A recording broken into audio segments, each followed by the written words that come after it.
आप गुलामी की जंजीर को नहीं तोड़ पा रहे हैं, तो इसके लिए साथियों आपका भी अधिकार है कि सर उठा के जीने का।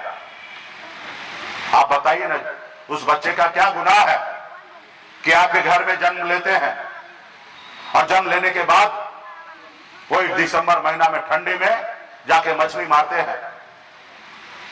उसका बेहतर जिंदगी कौन बना के देगा? आप ही को विचार करना पड़ेगा, आप ही को लड़ाई लड़ना पड़ेगा साथियों। तो इसलिए आप अपने वोट को, शक्ति को पहचानिए, संगठन पार्टी के साथ मजबूती से खड़ा होइए, अपने आने वाला पीढ़ी के लिए लड़ाई लड़िए। और जब लड़ाई लड़िएगा तो दो ही परिणाम होगा, हार या जीत, ये दो ही परिणाम होगा, तीसरा कुछ भी नहीं होगा। और मन से जब संकल्प के साथ लड़िएगा तो जीत होगा। क्या होगा? पहली बार आप गिरिएगा, फिर उठिएगा, फिर गिरिएगा, फिर उठिएगा, फिर गिरिएगा, फिर उठिएगा, और एक न एक दिन हार भी शर्मिंदा होगा और एक न एक दिन आपको जीत दिलाएगा साथियों। आप बताइए ना, हमारे पूर्वज ने पौने 200 साल अंग्रेज से लड़ाई लड़ा, कई पीढ़ी, 9 पीढ़ी लड़ाई लड़ा, तब जाकर देश आजाद हुआ। आज आप लड़िएगा, शायद आपसे नहीं होगा, आपके आने वाला बच्चे लड़ाई लड़ेंगे, शायद वो लड़ाई को कामयाबी में बदलेंगे। आज मेरी मांग कोई नाजायज नहीं है, हमारी मांग जायज है। और जब हम अपनी मांग जायज है तो हम क्यों ना लड़े? हमें देश के प्रधानमंत्री जी बता दे, वो आते ना संडे को मन की बात करने के लिए, वो बताए कि मुकेश सहनी जी आप जो मांग कर रहे हैं वो गलत है, तो हम 4 कदम पीछे हट जाएंगे। अगर मेरी मांग सही है तो सरकार का काम है पूरा करना, और सरकार तो आप ही बनाते हैं, सरकार तो आप ही बनाते हैं, आप ही के पास पावर है। आपने देखा पिछले 9 सालों से आप लोगों ने सहयोग दिया, साथ दिया, हम लोग लड़ाई लड़ रहे हैं, मजबूती से आप लोगों का सहयोग मिला। हम आरक्षण का सफलता प्राप्त नहीं कर पाए, लेकिन हमने बिहार में कम उपलब्धि हासिल नहीं कर पाया, हमने बहुत उपलब्धि हासिल किया। कल तक निषाद का बेटा को कोई जानता नहीं था, पहचानता नहीं था, आज पूरा देश जानने लगे, पहचानने लगा। आज निषाद के बेटा से प्रधानमंत्री डरने लगे हैं, आज निषाद के बेटे से राज्य के मुख्यमंत्री डरने लगे हैं। ये हम अपनी पहचान बनाए हैं।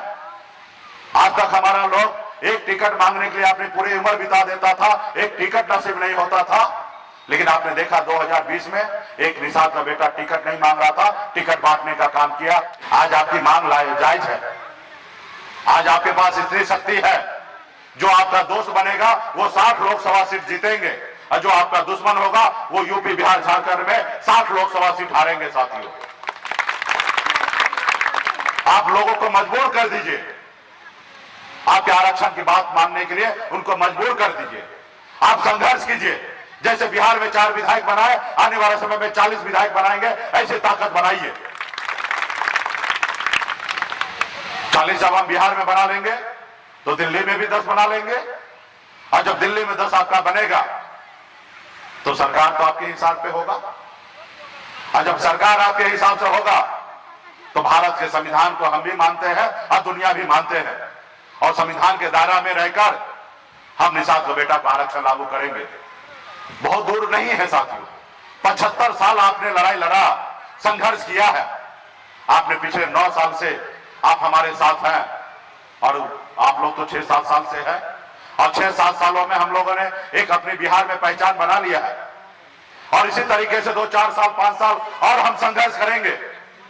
अभी हमारा उम्र ही क्या है, 42 साल ही हुआ है।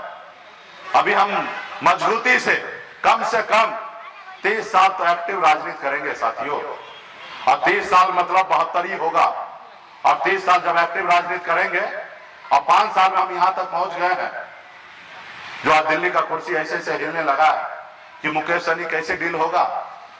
आज आ रहे हैं, कह रहे हैं आइए दोस्ती कीजिए और हमारे दल में आ जाइए और अगला 2025 का मुख्यमंत्री बन जाइए। वो आते हैं, ऑफर करते हैं। हमने कहा भाई हम मलाह हैं, हम मछली मारते हैं, जाल में फंसाते हैं, हम फंसते नहीं हैं, हम अपना झोपड़ी में ही रहेंगे, हम संघर्ष करेंगे, लड़ाई लड़ेंगे, लेकिन अपना झोपड़ी का राजा रहेंगे। तुम्हारे महलों में नहीं आना है, तुम्हारे महलों में आके गुलाम हमें नहीं बनना है, हमें संघर्ष करना है।